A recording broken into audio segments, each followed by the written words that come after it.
वालेकुम दोस्तों। Punjabi video series सियाणियां दी गल्लां दे नाल मैं ज़ोहेब हैदर लोना ते अज दी सियाणी गल जेम्स क्लेयर दी किताब एटॉमिक हैबिट्स विचों लई गई है, जिंदे विच आखदा है कि इंसान दी कामयाबी और नाकामी दा सारा तल्लक उहदियां आदतां नाल हुंदा है। पहले चैप्टर दे विच अपनी गल नूं अगे टोरन तो पहले मिसाल दिंदा है ब्रिटिश साइकलिंग टीम दी, जिहड़ी 2003 तो पहले पिछले 110 सालां दे विच कोई एक इवेंट भी नहीं जीती। उन्हां दी पस्ती दा यह आलम हा कि जिहड़ियां यूरोप दे विच चंगे साइकिल बनावन वालियां कंपनियां हन, वो ब्रिटिश साइकलिंग टीम नूं साइकिल नाल वेचदियां कि इन्हां दा हरना ही हरना नाल साडी कंपनी बदनाम हो सी। 2003 च की होया, उन्हां डेविड जॉन ब्रेलफोर्ड नाम दा एक नवां कोच हायर किया। कोच तो पहले भी हायर करते हैं, लेकिन इस कोच विच की फर्क आ कि पहले जिहड़े कोच हैं इस चीज़ ते फोकस करते हैं कि साइकलिंग इस छोटियां तब्दीलियां ते फोकस किया, क्योंकि इनकी आइडियालॉजी ये है कि निक्कियां जिहड़ियां बेहतरियां होंदियां ने रल के एक बड़ा असर पैदा करदियां ने।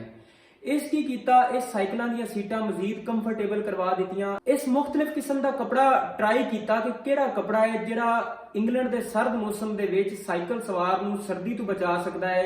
नाल इस होर मुख्तलिफ किस्म, क्योंकि सरद मौसम दे विच साइकिल सवार जो साइकिलिंग करता है तो उनके जिहड़े पट्ठे ने उन्हां च खिंचाव आ जाता है, तो वह पट्ठियां नूं ठीक करने वास्ते उस मुख्तलिफ किस्म दी क्रीमां ट्राई कीतियां ते उस हर चीज़ दे विचों बेहतर चीज़ कड्ढी। और ये छोटियां तब्दीलियां जिहड़ियां तब्दीलियां दा असर यह निकलिया कि 2008 दे विच, यानी 2003 तो 2008 दे विच सिर्फ 5 सालां दा फर्क आ। इन्हां 5 सालां दे विच बीजिंग ओलंपिक्स दे विच आके वो टीम जिहड़ी पिछले 110 सालां तो कोई इवेंट नहीं जीती, वो इस दफा 7% गोल्ड मैडल जीत के गई इथों। उस तो बाद अगले 4 साल बाद लंदन ओलंपिक्स आ, और लंदन ओलंपिक्स दे विच उसे टीम 9 ओलंपिक रिकॉर्ड ते 7 आलमी रिकॉर्ड बनाए, और इस तो इलावा हुण तक उन्हां दी बेशुमार कामयाबियां ने। इथों राइटर अपनी गल नूं अगे टोरदिआं आखदा है कि जदों असीं कोई अपने अंदर वड्डी तब्दीली लियाना चाहते हैं या कोई वड्डा काम करना चाहते हैं, तो असीं हमेशा ये समझने हैं कि काम तां ही हो सकता है जे असीं कोई वड्डी मेहनत करिए। लेकिन असीं ये चीज़ भुल जाते हैं कि कतरे कतरे नाल दरिया बनता है।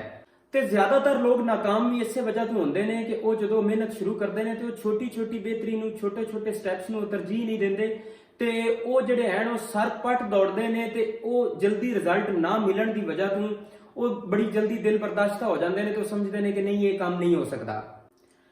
अगर तुसी अपने आप और अपनी आदतों के निक्की बेहतरी लेके आ रहे हो तो वो वक्ती तौर पर तुहानूं नजर नहीं आएगी, लेकिन उनका असर बड़ा होंदा है। मिसाल के तौर पर तुसां कोई स्किल सीखनी है तो तुसी रोजाना उनके बारे थोड़ा जा भी सीखते हो ना, अगर तुसी थोड़ा जा रोजाना उनके बारे सीख लेंदे हो तो वो तुहानूं स्किल का वक्ती तौर पर मास्टर नहीं कर देंदी, लेकिन with the passage of time तुसी उस स्किल दे विच मास्टर हो जाते हो। इस तरह जिवें कोई चंगी गल है तो तुसी रोजाना वो एक गल सीखते हो तो वक्ती तौर पर वो तुसी उनदे नाल कोई अरस्तू नहीं बन जाते, लेकिन वो निक्कियां गल्लां जिहड़ियां हैं तुसी रोजाना सीखते रहो तो एक टाइम हो सी कि तुसी बाकी लोगों नाल बहुत बेहतर हो जाओगे। इस तरह अगर रोजाना तुसी अपने दफ्तर दे विच अपने इर्द गिर्द लोगों नाल आहिस्ता रहमदिली नाल पेश आना शुरू कर दिता है तो वो वक्ती तौर पर तो उसका कोई फर्क नहीं होएगा, लेकिन अगे चल के वो तुहाडी आदत बन जाएगी। दूसरी तरफ अगर तुसी रोजाना थोड़े मनफी सोचण अपने ज़हन च आवन दिंदे हो तो हौली हौली तुहाडे अंदर मायूसी नूं वो तुहाडे अंदर फैलाउंदी जाएगी और तुसी पूरे एक मनफी इंसान बन जाओगे। आदतां दे विच रोजाना निक्की तब्दीली जिहड़ी है ये तुहाडी पूरी मंजिल और तुहाडा पूरा मुस्तकबिल तब्दील कर सकदी है। इस गल नूं लिखारी किताब दे विच एक मैथमैटिकल फार्मूले नाल शो कीता है, जो कि मैं उत्ते तुहानूं विखा रहा। इस कैलकुलेशन दे विच कंपाउंडिंग दा फार्मूला लाया गया है, जिहड़ा ये दसदा है कि अगर तुसी 100% ते हो ते तुसी रोजाना 1% अपने आप विच बेहतरी लैके आउंदे हो तो तुसी साल दे 365 दिनों तो बाद तुहाडी जिहड़ी तब्दीली है वो 3778% हो चुकी हो सी, यानी तुहाडी बेहतरी जिहड़ी है वो तकरीबन 37 गुना जिहड़ी है वो हो जानी है।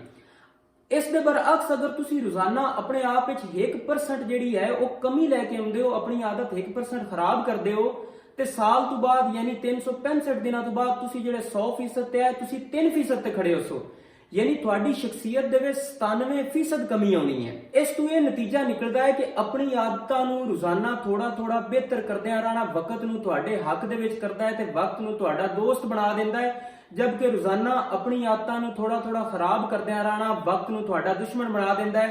ते मुड़ गलियां दे कक्क कम हुंदे ने, बंदा किसी काम दा नहीं हुंदा। ते उम्मीद करना तुहानूं इस वीडियो च कुछ ना कुछ सीखण नूं जरूर मिलिआ होएगा। इस वीडियो सीरीज का मकसद किताबां च लिखियां गल्लां आसान पंजाबी दे विच उन्हां दोस्तां तक पहुंचाउणियां ने ਜਿਹੜੇ ਕਿਸੇ ਵਜ੍ਹਾ ਤੋਂ ਕਿਤਾਬਾਂ ਨਹੀਂ ਪੜ੍ਹਦੇ। ਅਗਰ ਤੁਹਾਨੂੰ ਇਹ ਵੀਡੀਓ ਪਸੰਦ ਆਈ ਹੈ ਤੇ ਤੁਸੀਂ ਇਸ ਤਰ੍ਹਾਂ ਦੀਆਂ ਹੋਰ ਚੀਜ਼ਾਂ ਸਿੱਖਣਾ ਚਾਹੁੰਦੇ ਹੋ ਤੇ ਤੁਸੀਂ ਇਸ ਚੈਨਲ ਨੂੰ ਸਬਸਕ੍ਰਾਈਬ ਕਰੋ ਤੇ ਵੀਡੀਓ ਆਪਣੇ ਦੋਸਤਾਂ ਨਾਲ ਸ਼ੇਅਰ ਕਰੋ। ਸ਼ੁਕਰੀਆ।